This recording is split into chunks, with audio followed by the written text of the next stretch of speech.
Hi friends. So in our last session we learned about firefighting system, the complete structure of the system, how each component of the system are connected to each other, what is the significance of each and every component, and what are various norms of NBC 2016 those are implied with that firefighting system. Well friends, so today we are going to talk about a different system, and that is air conditioning. To start with, let us first define what is air conditioning. Air conditioning is the process of controlling temperature, humidity and purity of air. So here purity of air means keeping the air clean. It's simple. Fair? All? Okay, great. Now going next, we keep hearing about TR, this air conditioning of 2 TR, this air conditioning is of 500 TR, this chiller is of 600 TR. So what this TR is all about? TR is tons of refrigeration. So tons of refrigeration is the amount of heat rejected by water at 0 degree centigrade to convert it into 1 ton of ice. That is heat rejection at 0 degree centigrade by 1 ton of water to convert it into 1 ton of ice. Clear? Good. So now this entire air conditioning cycle, this is working on 3 laws of refrigeration. There are 3 laws of refrigeration. We are going to talk about the laws, and also when we explain you the system, we will also tell where these laws are applicable in the air conditioning cycle. So law number 1, any liquid while evaporating will take heat from the surrounding. Point clear? Law number 1, any liquid while evaporating will take heat from the surrounding. Law number 2, the temperature at which any liquid evaporates or boils away directly depend on the pressure to which it is subjected.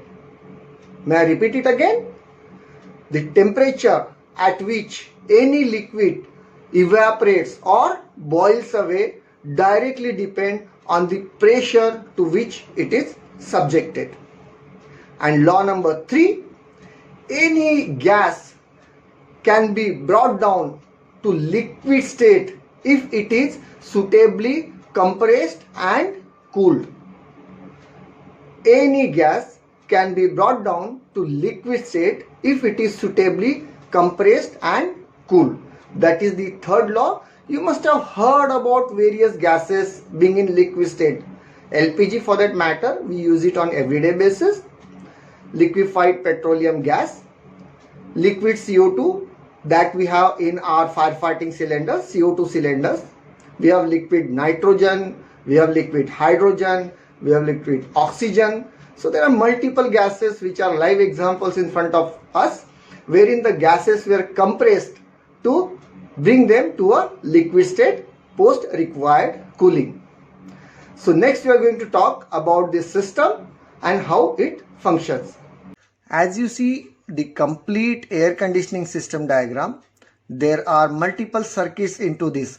So the first circuit is the gas circuit, second circuit cooling water circuit, and third circuit is the chilled water circuit.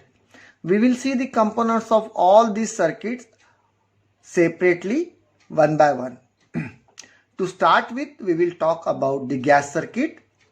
Gas circuit, the first component is compressor, one of the most important and interesting component. As the name suggests, the job of compressor is to compress the gases. Generally, we use R134A, R407C or R410A gases in the air conditioning system. Once the gases are compressed into the compressor, the pressure and the temperature of the gases will increase, and the high pressure and the high temperature gases will enter the condenser. Before that, we will just have a look at another small circuit which is in orange color, which is called as the oil circuit. Here the oil comes from the compressor sump to the oil cooler where the oil gets cooled, and as the oil temperature reduces here, it moves or flows to the oil filter. The purpose of the oil filter is to filter all the external particles or metal particles that comes into the oil, so that these particles do not flow and enter in the bearings or other moving parts. Otherwise, because of these foreign particles or foreign objects, the bearings and other moving parts can get damaged. So this is purely the cooling and the filtration system of the oil which is associated with the compressor. Now moving ahead, when the high pressure and high temperature gases enter the condenser, we have the condenser water flowing into it, which we will talk separately. The gases are converted into liquid state. So if you remember, during the initial discussion of this session, third law of refrigeration, any gas can be brought down to liquid state if it is suitably compressed and cooled, is what we studied, correct?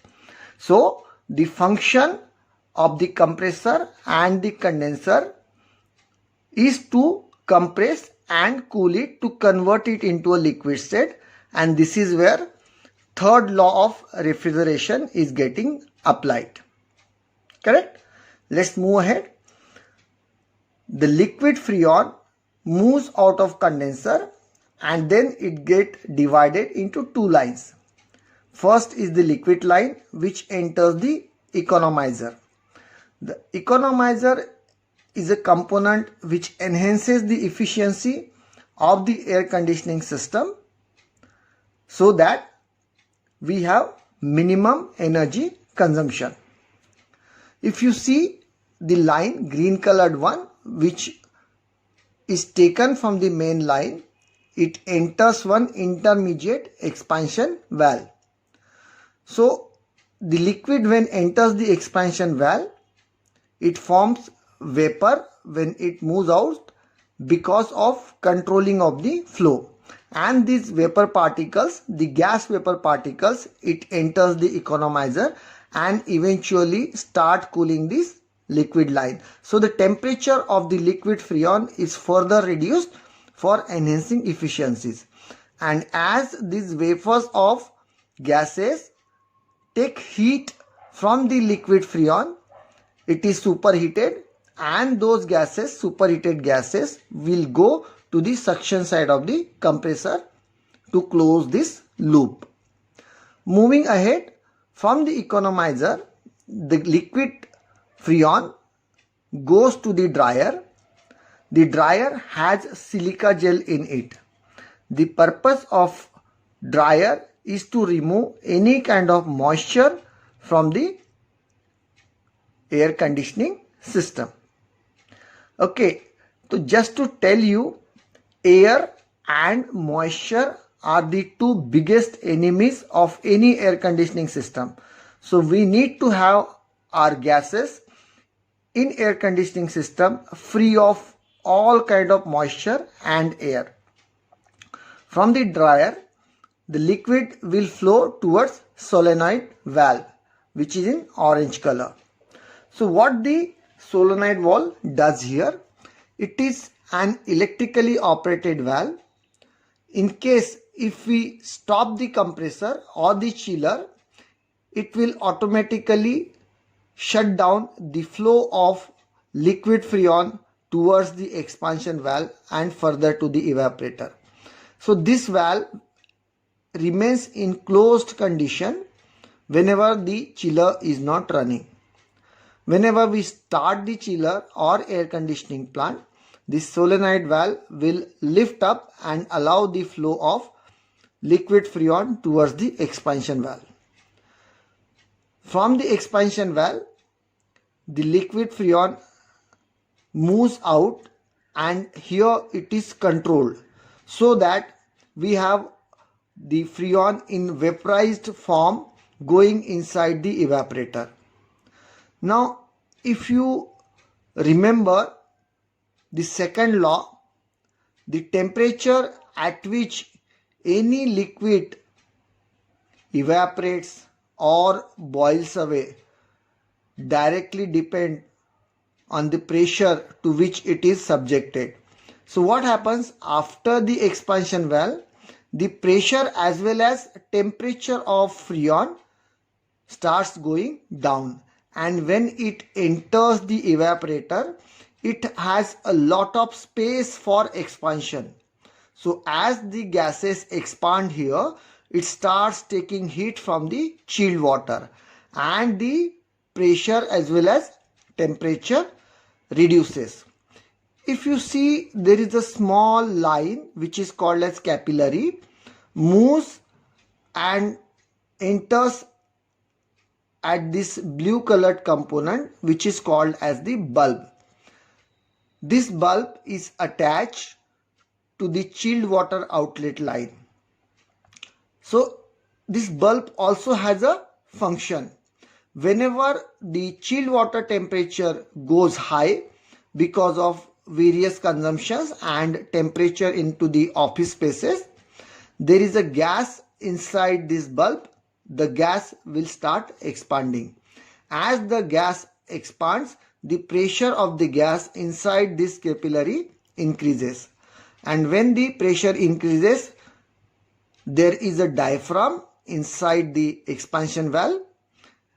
The capillary gas will pressurize the diaphragm, and the diaphragm is pushed down, and when the diaphragm is pushed down, the expansion valve opens, more and more amount of freon enters the evaporator, and accordingly the more heat is extracted from the chilled water and chilled water temperature reduces. And whenever it attains certain temperature or the temperature goes down, it continuously controls the flow of freon through this capillary tube.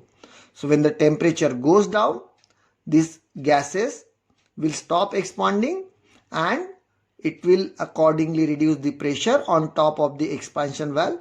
The expansion valve will lift up slightly and the opening will be closed. Accordingly, less amount of freon gas will be supplied to the evaporator.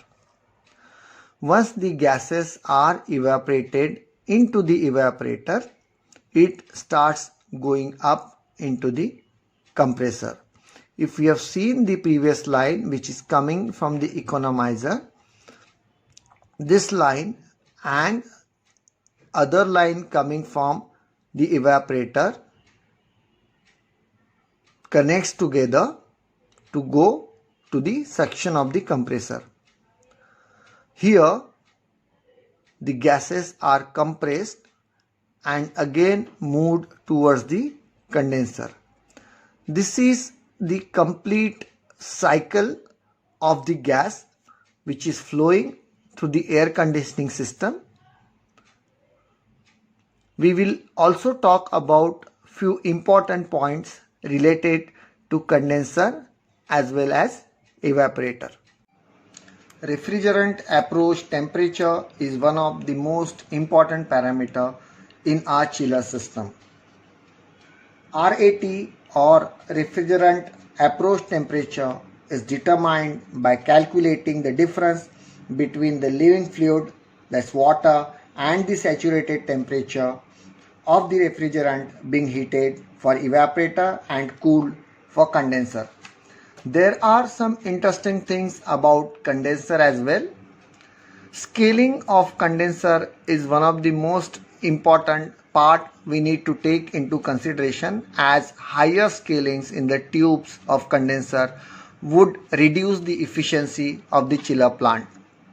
To give you an example, if there is a scaling of 1/64 inch on the condenser tubes, the energy consumption would be increased by almost 33%. And also, if there are any leakages into the condenser tubes, we cannot plug more than 10% of the condenser tubes, because if we plug them more than 10%, the overall efficiency of the chiller plant will reduce further. Going next to the cooling water system, here we can see the cooling tower. If you see the cooling tower, as per the construction, there is a tray at the bottom which is called as water reservoir. There are fills for providing higher surface area for the water so that it can be cooled easily. There are sprinklers which will spray water into the cooling tower and on the fills for proper heat exchange. We have the air coming in the cooling tower, which is sucked by the cooling tower fan. In short, we also call it as a CT fan. And as the air flows inside the cooling tower, it also carries the heat in the atmosphere. So the heat flow, if you see from the office spaces, AHUs are taking heats. This heat is transferred to evaporator. From evaporator, the heat is transferred to condenser, and from condenser eventually it is transferred to the atmosphere. We have a condenser pump which sucks water, cooling water from the cooling tower reservoir, supplies it to the condenser. To various passes into the condenser, the water flows back into the cooling tower. We also have a bypass valve which is used for controlling the flow of the water in the cooling tower. There is a drain valve at the bottom of the cooling tower which is used for draining the cooling tower as well as for blowing down the water. Blowing down is important for removal of dissolved particles like calcium and magnesium, as if those are present into the water in more quantity, there would be scaling on the fills and eventually efficiency of cooling tower will also reduce. If efficiency of the cooling tower is reduced, the heat transfer will not take place properly and eventually overall efficiency of the chiller plant will also reduce. Now let's go to the next and the last cycle, that is the chilled water cycle. If you see, you have a secondary pump here. So water is sucked in from the evaporator by the secondary pump. This is the cold water. After rejecting the heat in the evaporator, the water is cooled down and that cold water flows to various AHUs. If you see, I have those shown only 4 AHUs. There are hundreds of such AHUs in the office building. The AHUs will have the fan. The fan will throw air in the office spaces and this air will pass through the AHU coils where the chilled water is flowed, and here the chilled water will take heat from the air and cool the air, and cool air is going to office spaces. Once the heat exchange is taken place, the chilled water will get heated up slightly and it starts flowing ahead into the system. The red colored one is the actuator. This actuator is automatically controlled and it controls the flow of chilled water in the AHUs, and this works basis the input taken from the office spaces. If the temperature of the office space is higher, this actuator will open up more and allows more flow of chilled water from the AHUs and vice versa. In the AHUs, you have an isolating valve before AHU as well as after AHU. This is in case if you want to make any kind of repairs into the AHU, you can isolate the AHU part and carry out the repair so that there is no leakage. All these AHU outlet lines, they meet up to a common line, and this common line will go to primary pump. primary pump will suck chilled water from the line where inputs from various AHUs have come, and this will further supply water to evaporator, and from there the cycle will again start. Secondary pump and primary pump have their own purposes. Generally, primary pump would run at a constant speed, whereas secondary pump will run at variable speed. The purpose of having variable speed in the secondary pump is that it will allow the flow of chilled water as per requirement to various AHUs. That is all about the chilled water system here.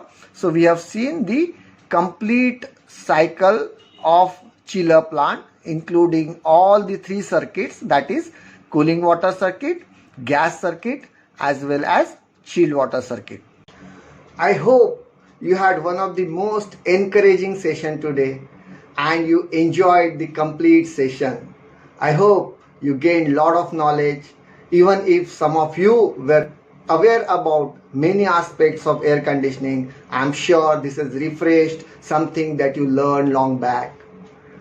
Please percolate this knowledge to your friends. Share this knowledge with other people. Let the knowledge flow across your fraternity. As long as you spread this knowledge, as long as you share with others, trust me friend, this is going to retain in your mind for a longer time. I'll see you in my next video. Till then, stay happy and keep learning.